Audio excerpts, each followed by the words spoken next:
کسی نے کہا ہے میرے والد صاحب کا انتقال ہو گیا ہے، کیا ہم ان کے نام کی قربانی کر سکتے ہیں؟ اس پر کیا طریقہ کار ہوگا؟ جی بالکل کر سکتے ہیں. نبی صلی اللہ علیہ وسلم نے 2 مینڈے ذبح کی، ایک اپنی طرف سے اور ایک امت کی طرف سے.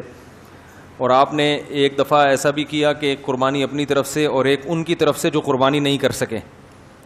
تو اس لیے پتہ چلتا ہے کہ قربانی کسی دوسرے کی طرف سے بھی کی جا سکتی ہے. تو آپ نے مرحوم والدین کے لیے کر سکتے ہیں، صرف ابا سے کر لیں، صرف اماں کے لیے کر لیں، دونوں کے لیے کر لیں، کوئی حرج نہیں ہے.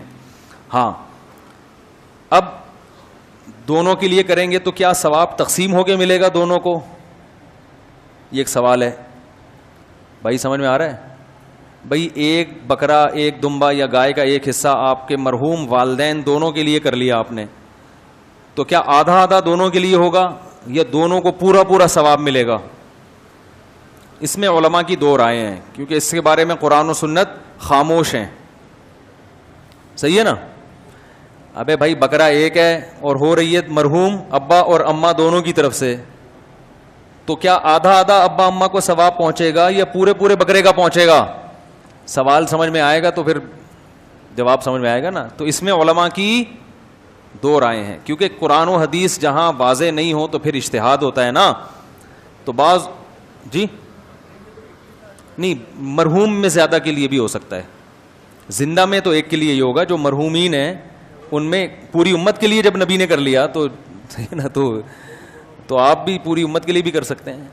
اصل میں ہوتا وہ آپ ہی کی طرف سے ہے، تو آپ چونکہ ایک ہیں تو آپ ایک ہی بکرا کریں گے، لیکن اس کا ثواب پہنچایا جاتا ہے زیادہ لوگوں کو. تو وہ 2 کے لیے بھی ہو سکتا ہے، 10 کے لیے بھی ہو سکتا ہے، پوری امت کے لیے بھی ہو سکتا ہے، وہ زندوں کے لیے بھی ہو سکتا ہے، لیکن وہ ہوگا پھر آپ کے لیے.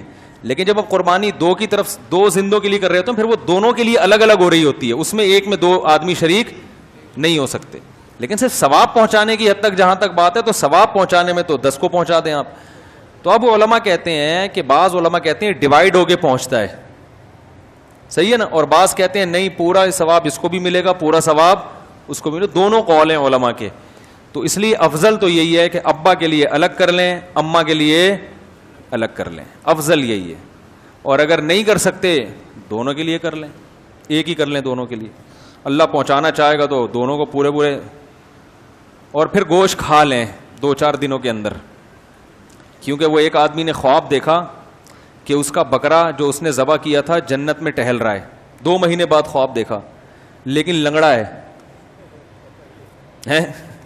اس نے کہی تو میں نے پورا بکرا ذبح کیا تھا، لنگڑا کیوں ہے؟ تو فرشتے نے بولا کہ ابھی تک چانپیں فریج میں رکھی ہوئی ہیں تمہاری. اس کی جو چانپیں ہیں وہ چانپیں نہیں، سوری، چانپیں تو یہاں کی ہوتی ہیں نا، اس کے جو پائے ہیں نا وہ ابھی تک کہاں رکھے ہوئے ہیں؟